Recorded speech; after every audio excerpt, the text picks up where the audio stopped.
Im Garten des alten Dino ist es wunderschön. Herrliche Blumen und Orchideen, Farne, Bäume und exotische Pflanzen, bunte Schmetterlinge, liebe Wespen, die nicht stechen, Bienen, freche Vögel, Frösche und viel anderes Getier, das Freude macht.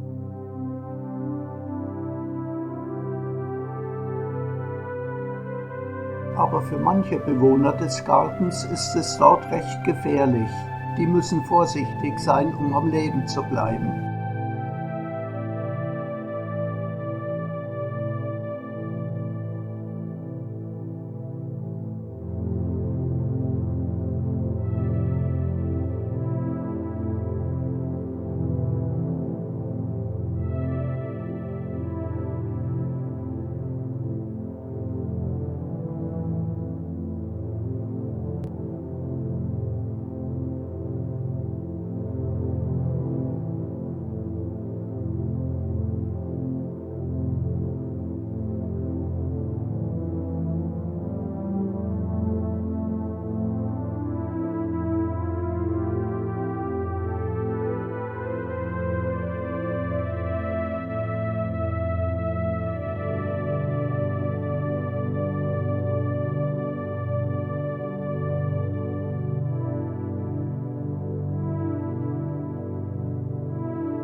Eine der größten Gefahren dort ist eine alte Gottesanbeterin. Die sieht zwar schön aus und bewegt sich elegant, aber sie macht sich über alles her, was ihr in die Quere kommt. Und einen schlechten Charakter scheint die alte Dame auch zu haben. Dabei ist sie ziemlich flugfaul, treibt sich aber überall im Garten herum, wo es etwas zu fressen geben könnte, klettert auf jeden Baum und sieht unter jedes Blatt.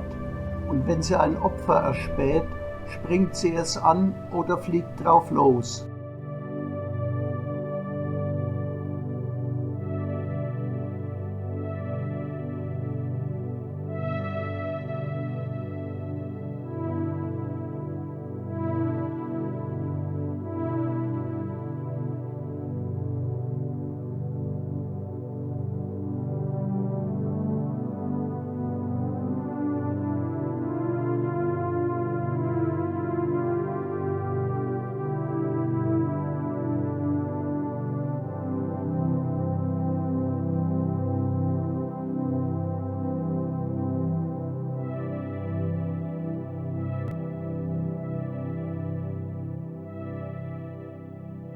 Das Opfer wird mit den kräftigen, dornenbewehrten Klauen angeschlagen, festgehalten und bei lebendigem Leib aufgefressen.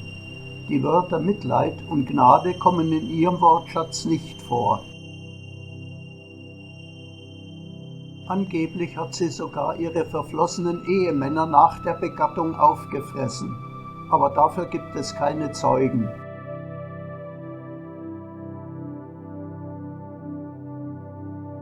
Die auch nicht gerade sanftmütige Baumechse sieht sich das Wirken der Hexe mit Grauen an. Aber als sie einen Tag später für einen Moment unaufmerksam ist, wird sie selbst ein Opfer der alten Vettel.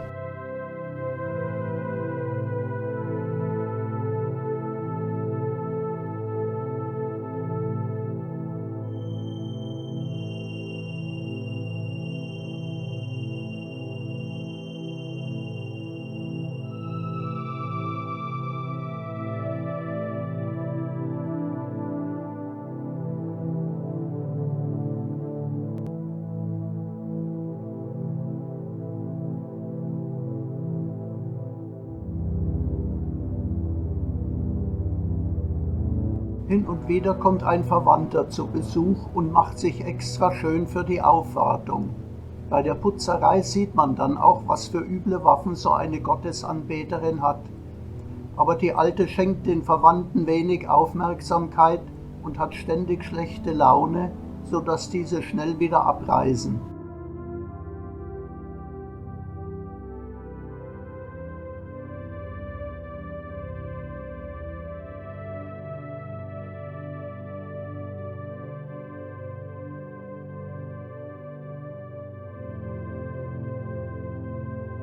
Und neugierig ist sie auch, wie üblich bei älteren Damen, und dabei ziemlich furchtlos. In einer Drehpause, als der Dino gerade mal weggeht, um sich einen kleinen Mehlgong zu gönnen, klettert sie auf eine der Kameras und inspiziert die. Genauso, als käme sie vom Videotüv und hätte Ahnung von der Sache.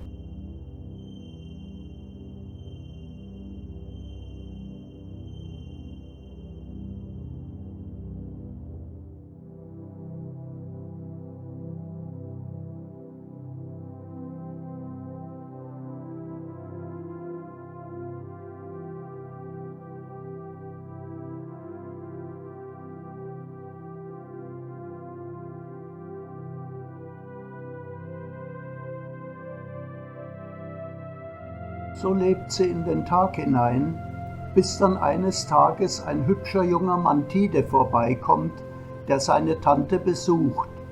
Er hat zwar schon viel Schlechtes über sie gehört, aber der kleine Sepp will sich selbst ein Bild machen, ehe er sie verurteilt.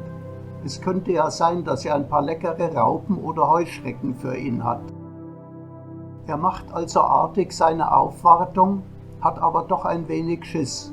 Und die Tante ist, wie könnte es anders sein, erstmal misstrauisch, übellaunig und hält Distanz.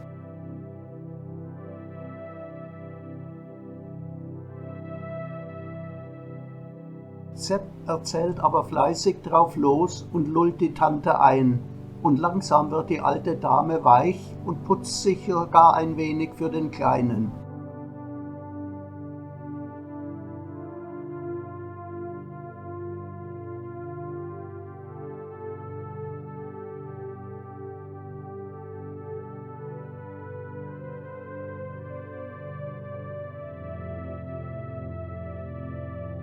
Hin und wieder bricht ihr übler Charakter durch und sie schlägt nach dem Kleinen. Beim Kinderhelfswerk hätte sie schlechte Karten, aber das gibt es im Garten des Dino natürlich nicht.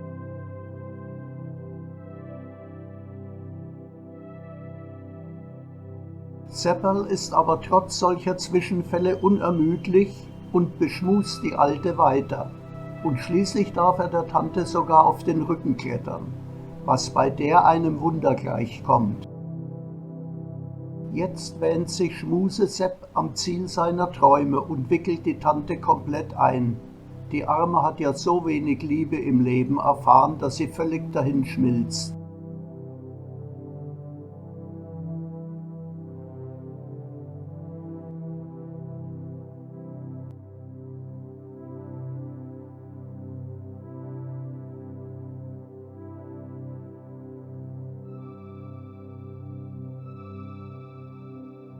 Genauso hat der kleine Sepp sich das vorgestellt. Eine liebe Tante, die ihm alles erlaubt und mit ihm zusammen auf Pirsch geht. Vielleicht erwischen sie ja eine saftige Spinne oder Raupe, die sie dann gemeinsam verspeisen können.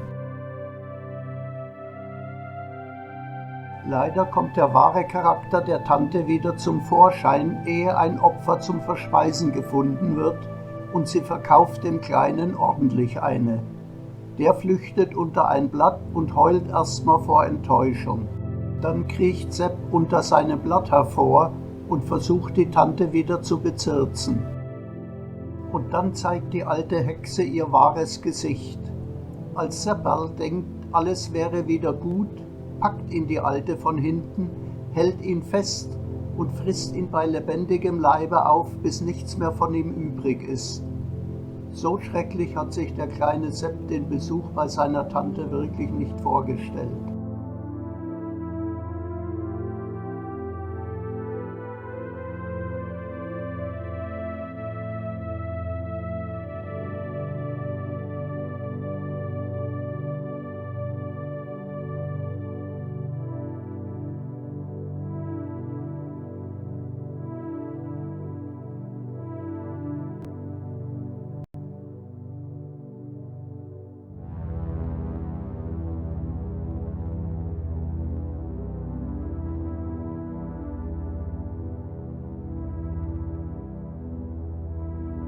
Wie grausam und schrecklich, aber schlimmer geht's immer.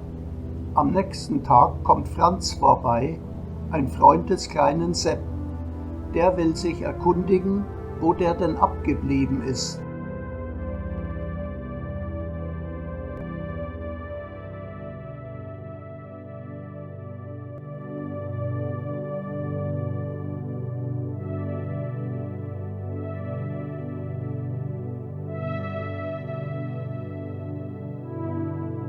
Die Tante tut so, als wüsste sie von nichts und bietet Franz an, mit ihm zusammen nach Sepp zu suchen.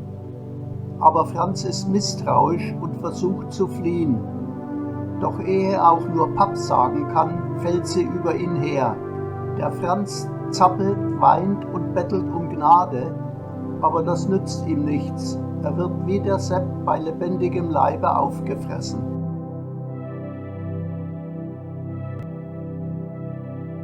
Tantchen hat mal wieder fürstlich gespeist und fühlt sich rundum zufrieden. Sie ist die absolute Herrscherin im Garten, denkt sie. Aber auch sie ereilt ihr Schicksal. Und wie immer im Märchen bezahlt die Hexe am Ende teuer für ihre bösen Taten. Aber das ist eine andere Geschichte, die erzähle ich euch nächste oder übernächste Woche.